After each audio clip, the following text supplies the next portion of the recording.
사업운이 아니니까 하지마 이게 아니라 틀의 방식을 벗어나서 그걸 좀 바꿔라. 지난 영상에서 저는 우리의 뇌가 부정적인 메시지를 들었을 때 그 메시지에 사로잡혀서 정신 감옥에 갇히고 문제에 빠지게 되는 그런 현상에 대해서 이야기를 드렸어요.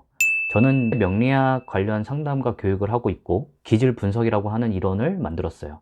저한테 상담 오시는 분들이나 공부하시는 분들이 대체적으로 어떤 것에 좀 많이 반응을 하냐면 이혼이나 수술이나 사고, 질병, 퇴사, 폐업, 사망 뭐 이런 것들이 사람들이 더 반응을 많이 했어요. 이게 뇌과학이나 심리학에서 얘기하는 부정성 편향이라고 이야기를 하는데, 이런 부정적인 메시지는 위험 요소나 위협으로 간주돼서 우리의 주의를 끌고 생존에 필요한 대비책을 세울 수 있도록 도와주는 역할을 한다고 합니다. 인류가 진화하면서 뇌가 그렇게 시스템화 되었다는 의미이기도 하겠죠.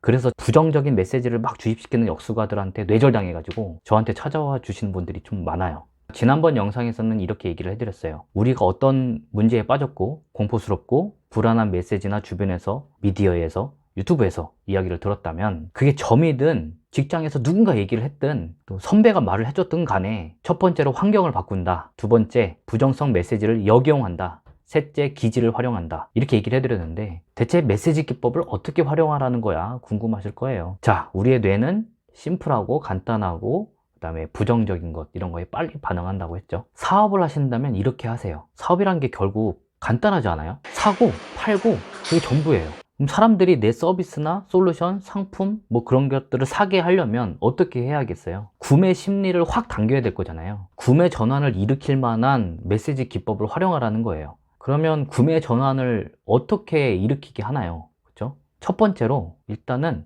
공감을 합니다. 육아라고 한다면 나도 육아에 대한 불편함이 있었어. 취업이라면 취업에 대한 불편함이 있었어. 내가 어떤 거를 필기를 하는데 불편함이 있었어. 그런 것들이 나도 잘 알고 겪어봤고 경험이 있다라고 얘기를 할 수 있고, 그러면서 공감을 먼저 하는 거예요. 그래서 너도 힘들지? 나도 그거 알아. 그렇게. 두 번째, 해결 포인트를 제시합니다. 내 상품이 너의 그런 가지고 있는 문제점을 해결할 수 있을 거야 라고 얘기해 주면 되겠죠. 그리고 세 번째로 혜택을 강조하고요. 이 상품을 구매하면 어떠한 혜택을 주겠다. 마지막으로 하는 게 바로 이 부정적 메시지입니다. 뭐냐면 제한 요소예요. 수량과 시간이 얼마 남지 않았다는 것을 강조하는 거예요. 예를 들면 이번에 이 기회가 아쉽게도 딱 7일간만 내가 할 수밖에 없다. 아쉽게도 재고량이 한정돼 있어서 이거를 다 주기는 좀 어렵다. 이런 제한 요소를 주는 겁니다. 그럼 사람들은 마지막에 그런 제한의 부정적 메시지 때문에 반응을 하게 될 거예요. 그 기회가 지금밖에 없다라는 예전에 과거에 진화된 생존 본능 때문에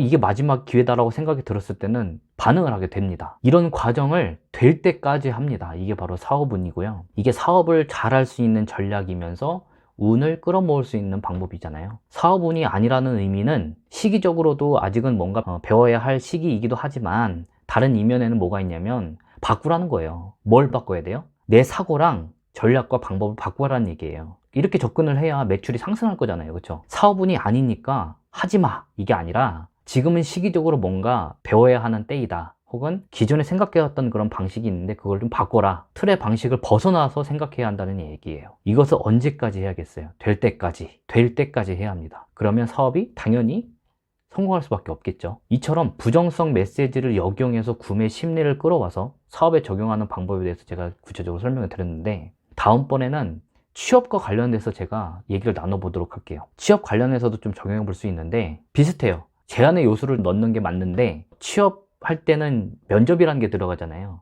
그때는 그런 부정성 메시지를 스토리텔링을 하면 돼요. 그거에 대한 방법을 제가 구체적으로 얘기를 해드리도록 하겠습니다.